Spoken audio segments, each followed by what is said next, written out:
Islamic Education Podcast. Assalamualaikum warahmatullahi wabarakatuh. Alhamdulillah wassallallahu ala nabiyhi wa mustafa. Halo anak-anak, bagaimana kabarnya semua? Semoga Allah senantiasa memberikan kesehatan dan keberkahan untuk kita semua.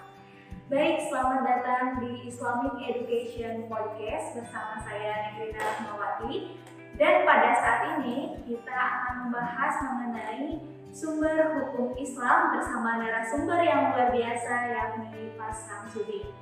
Baik anak-anak, tujuan pembelajaran kita hari ini yang pertama meyakini bahwa Al-Quran, hadis dan juga ijtihad adalah sumber hukum Islam. Yang kedua menunjukkan sikap ikhlas dan taat sebagai implementasi pemahaman terhadap Al-Quran, hadis dan ijtihad sebagai sumber hukum Islam. Kira-kira ya Pak, kalau kita akan ke suatu tempat, katakanlah ke Jakarta, namun kita tak tahu harus naik apa, jalannya kemana, apakah kemungkinan kita akan tersesat Pak? Pasti akan tersesat karena memang kita tidak tahu tujuan dan tidak tahu mobil apa yang kita naik, pasti tidak akan sampai nanti ke Jakarta. Benar banget ya Pak, sebagaimana manusia dalam menjalani kehidupan ya Pak, kalau tidak ada sebuah pedoman atau pegangan untuk dijadikan sebagai acuan dalam kehidupan, maka akan tersesat dan tanpa arah ya Pak. Betul ya, manusia harus mempunyai tujuan yang pasti ketika Allah sudah menciptakan kita, dia aturan dan hukum mungkin harus kita lakukan.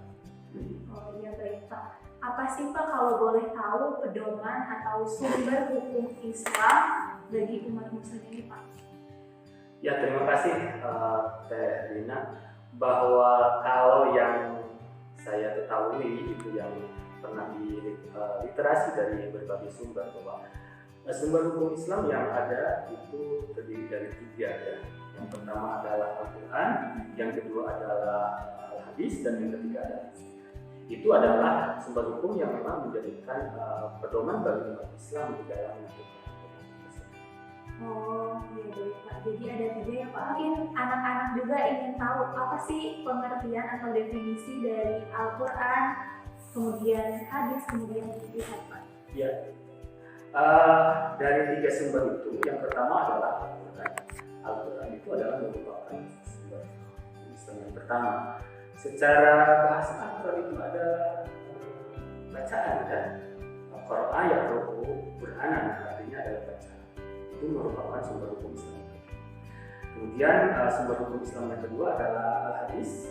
Hadis itu kalau secara lugah atau secara bahasa itu adalah khobar, hukum baru. Kemudian secara istilah itu bisa dikatakan qauli, perkataan, fi'li, perbuatan, takriri, ketetapan. Jadi kalau disimpulkan bahwa hadis itu adalah merupakan perkataan, perbuatan dan ketetapan dari Rasulullah SAW. Kemudian yang ketiganya adalah ijtihad. Ijtihad itu adalah merupakan sumber hukum Islam yang ketiga. Ketika Al-Quran di dalam Al-Quran tidak ada, kemudian di dalam hadis itu tidak ada, maka ijtihad yang berlaku. Ijtihad kalau lihat dari pengertian secara bahasa adalah bersungguh-sungguh dari kata jahada, ijtihadu ijtihadan. Kemudian dari secara istilah adalah menumpahkan semua akal pikiran seseorang untuk menentukan hukum yang memang di dalam Al-Quran itu dan hadis itu belum jelas atau tidak. Itu ijtihad. Itu mungkin berkaitan dengan pengertian-pengertian dari 3 sumber.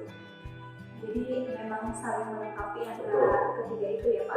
Betul. Jika anak-anak nanti menemukan sebuah persoalan, kemudian tidak melihat dari Al-Quran, boleh melihat dulu dari hadis, ataupun kalau tidak ada dari hadis, boleh dari ijtihad para ulama ya Pak.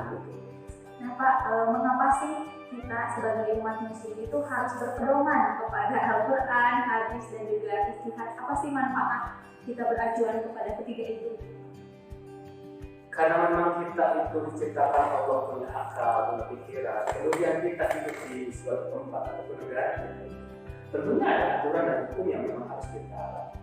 Seperti di dalam ketika kita di dalam kehidupan itu juga harus mempunyai aturan, dan aturan itu pedomannya adalah dari hukum yang ada di dalam Islam itu sendiri ya tadi jelaskan bahwa Islam pertama adalah Quran, kedua adalah hadis dan ketiga. Baik Pak, bagaimana sih kita sebagai orang Muslim ingin menerapkan perilaku berpedoman kepada Al-Quran, hadis, istihad dalam kehidupan sehari-hari kita Pak? Ya intinya bahwa karena memang tiga sumber itu adalah sangat penting di dalam aplikasi kita di dalam kehidupan kita sehari-hari, maka sebagai seorang Muslim yang taat kepada Allah Subhanahu Wa Taala tentunya apa yang ada di dalam sumber hukum itu harus kita aplikasikan di dalam kehidupan kita. Pertama misalkan hukum-hukum yang ada di dalam Al-Quran juga harus diterapkan oleh kita. Kalau memang itu adalah merupakan suatu perintah, kewajiban ataupun memang yang diperintahkan oleh Allah Subhanahu Wa Taala. Kemudian hukum yang keduanya juga bahwa kalau memang di dalam Al-Quran itu tidak jelas, maka tidak salah kalau kita mencontoh dengan apa yang dilakukan oleh Al-Quran itu. Contohnya dari sisi perbuatannya, dari sisi perkataan, tetap dari Rasul. Misalnya di dalam cara makan saja, kita kan mencontoh dari Nabi Muhammad. Misalkan kita harus dengan kaki kanan, dengan basmalah, dengan seperti itu. Hal yang tidak ada dalam berada dalam semangat istihad. Seperti itu. Ya Pak, kalau memang kita berpegang kepada itu, misal kita tidak mengambil sesat di dalam produk kita. Oke anak-anak, sekian penjelasan dari Pasang yang sangat luar biasa ya, dapat disimpulkan bahwasanya semua kehidupan di berbagai bidang itu dibahas dalam Al-Quran, juga hadis dan juga istihad para ulama, sehingga kita harus beracuan bersama. Nah sebelum saya tutup, saya akan memberikan oleh-oleh kepada adik-adik dan bisa dijawab di kolom komentar. Jadi dalam kehidupan ini kita menemukan orang ateis, mereka sangat bebas dalam menjalani kehidupannya, namun terasa hampa dan tanpa arah, sehingga mereka tersesat. Yang kedua, kita juga melihat gitu sebagian orang yang kuat terhadap keyakinan agama dan Tuhannya, namun dalam menjalani kehidupan mereka merasa sejahtera dan juga terarah serta damai. Nah, menurut anak-anak, apa sih yang membedakan di antara mereka? Jawab di kolom komentar ya. Terima kasih kepada Pasang yang telah meluangkan waktu dan juga memberikan ilmunya kepada kita semua, dan mohon maaf jika banyak salah kata. Wassalamualaikum warahmatullahi wabarakatuh.